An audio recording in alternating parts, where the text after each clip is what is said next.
Marjorie Taylor Greene, radical Republican Congresswoman, said yesterday that Tucker Carlson's firing by Fox News was illegal. Now, she doesn't use the word illegal, but it's really important to understand when these people on the right say that was a violation of the First Amendment, they are saying that it is against the law what took place. We're going to look at a video clip of Marjorie Taylor Greene explaining, I guess, her perspective, if you can call it that. What is really important to understand is that when she says Tucker's First Amendment rights were violated by Fox News, she's saying it was an illegal firing. These are the people who hold as one of their most important stated values, low business regulation. Let businesses do what they want to do. Law and order. We need to unburden businesses from government limitations. They should be allowed to do what is best and most profitable for them. And here she says a firing by a private company was unconstitutional and therefore against the law. We're going to break it all down. Let's take a listen. Big news of the week, Fox fired Tucker Carlson. Fox has gone left. They've gone woke. We're clearly calling them out for it. Tucker is a great voice for conservatives across the country. He doesn't have the platform anymore. Will you weigh in on Fox's decision to fire probably one of the more conservative voices, most important voices in America? Absolutely. I think it was devastating to our First Amendment, Eric. I see it as a very serious problem. Our First Amendment is free speech, but it's also freedom of press. And when a gigantic media company like Fox News fires their number one, Tucker Carlson, not for him doing anything wrong, not because his ratings were bad, but they literally fired him because they caved to the woke mob. Now, that's completely untrue. Tucker Carlson caused a multi-hundred million, if not multi-billion-dollar problem for Fox News. Fox News made this decision based on money. Not only was Tucker's program partially responsible for the news coverage that got them sued by Dominion and Smartmatic and so far led to a nearly $800 million lawsuit settlement, in favor of Dominion. He also is being sued by a former staffer for alleged discrimination and sexism and so on and so forth behind the scenes. He potentially will have caused another lawsuit by Ray Epps that may be forthcoming.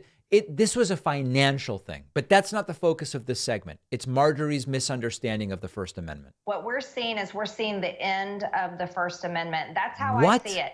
I can't see it any other way. We've seen censorship out of control. We saw the federal government, Department of Homeland Security, align with big tech to censor Americans for several years now on political issues because they weren't speaking the speech that was the chosen speech to say. Well, neither was Tucker Carlson. Tucker Carlson was pushing the limit every single night on his show, and he was telling the news stories that the American people wanted to hear. I also want to point out that many Democrats even watch Tucker Carlson. Okay, sure.